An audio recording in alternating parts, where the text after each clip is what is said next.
Shalom, kita berjumpa lagi dalam program acara Sekolah Sabat 5 menit bersama Gereja Masjid Advent Hari ke-7, Menteng, Jakarta. Program ini dibuat untuk memastikan jantung kerohanian kita tetap berdetak. Pelajaran Sekolah Sabat sepanjang minggu ini adalah awal dari satu pelajaran satu kuartal ke depan yang bertemakan tema-tema Injil Yohanes. Kita mulai dengan pelajaran pertama dengan judul Tanda-tanda yang menunjuk kepada jalan. Ayat intinya terdapat dalam Yohanes 20 ayat 30 dan 31. Memang masih banyak tanda-tanda lain yang dibuat Yesus di depan mata murid-muridnya yang tidak tercatat dalam kitab ini. Tetapi semua yang tercantum di sini telah dicatat, supaya kamu percaya bahwa Yesuslah Mesias, Anak Allah, dan supaya kamu oleh imanmu memperoleh hidup dalam namanya. Dalam pelajaran minggu ini, Yohanes memulai dengan menggambarkan mujizat-mujizat yang Yesus lakukan di awal pekerjaannya, mulai dari mengubah air menjadi anggur dalam suatu pesta pernikahan, lalu menyembuhkan anak dari seorang pegawai istana yang sakit parah, dan kemudian menyembuhkan seorang yang lumpuh di kolam Betseda. Semua ini Yohanes katakan adalah tanda-tanda yang menunjukkan bahwa Yesus adalah Mesias. Ketika Yohanes menjabarkan peristiwa mujizat air menjadi anggur di pernikahan Kana, ini mengingatkan kita akan peristiwa bangsa Israel ketika keluar dari Mesir. Ketika Musa memberikan tulah yang pertama, mengubah air menjadi darah. Itulah kutub. Tetapi pada saat ini Yesus mengubah air menjadi anggur, menjadi berkat. Dengan mengingatkan kejadian mujizat air menjadi anggur dan merujuk kembali kepada kitab Keluaran, Yohanes menunjuk bahwa Yesus adalah penebus dan penyelamat kita. Peristiwa yang kedua adalah setelah dia berkeliling dan kembali ke Galilea, dia bertemu dengan seorang pegawai istana yang anaknya sedang sakit parah, yang hampir mati.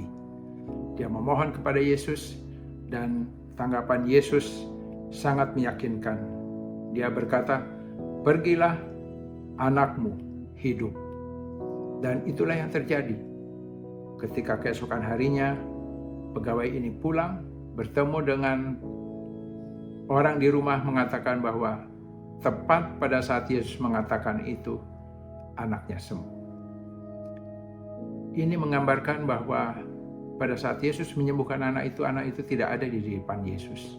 Anak itu jauh di rumah, tetapi dia bisa menyembuhkannya.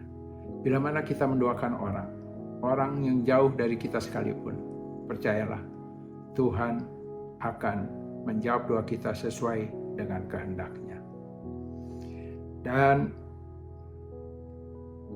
yang ketiga adalah ketika Yesus menyembuhkan seseorang yang sakit lumpuh di kolam Betseda.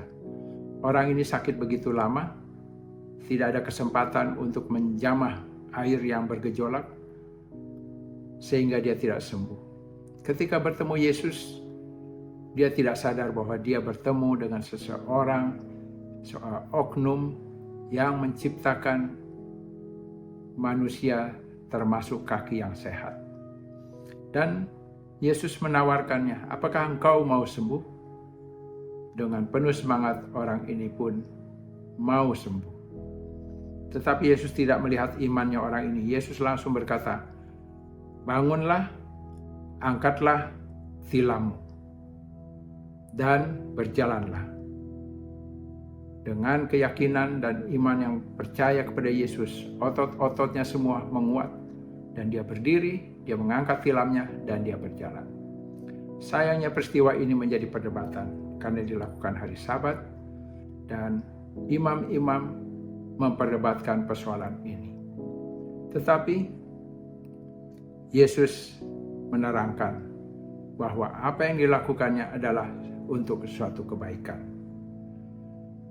Imam-imam mengatakan bahwa menyembuhkan orang pada hari Sabat bila emergensi boleh dilakukan. Tetapi kalau bisa dilakukan hari lain, kenapa tidak?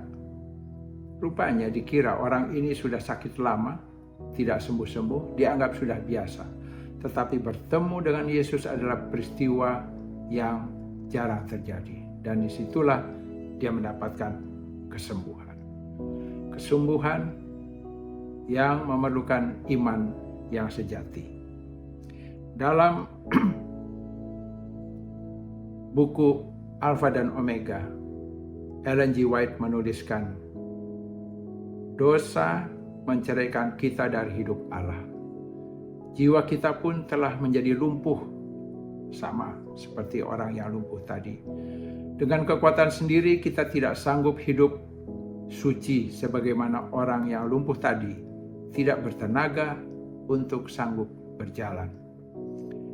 Biarlah orang-orang yang sedang dalam keadaan putus asa memandang ke atas. Karena juru selamat, Yesus sedang menundukkan dirinya, memandang kepada kita, dan sambil berkata dengan kelemah lembutan dan belas kasihan, "Maukah engkau sembuh?" Ia menyuruh kita semua bangkit berdiri dalam keadaan sehat dan penuh damai. Jangan menunggu hingga engkau merasa sembuh. Percayalah akan perkataannya, maka itu akan digenapi. Ikuti terus program Sekolah Sabat 5 menit ini. Sekolah Sabat yang bersahabat, bersemangat, semua terlibat dan jangan terlambat. Tuhan Yesus memberkati.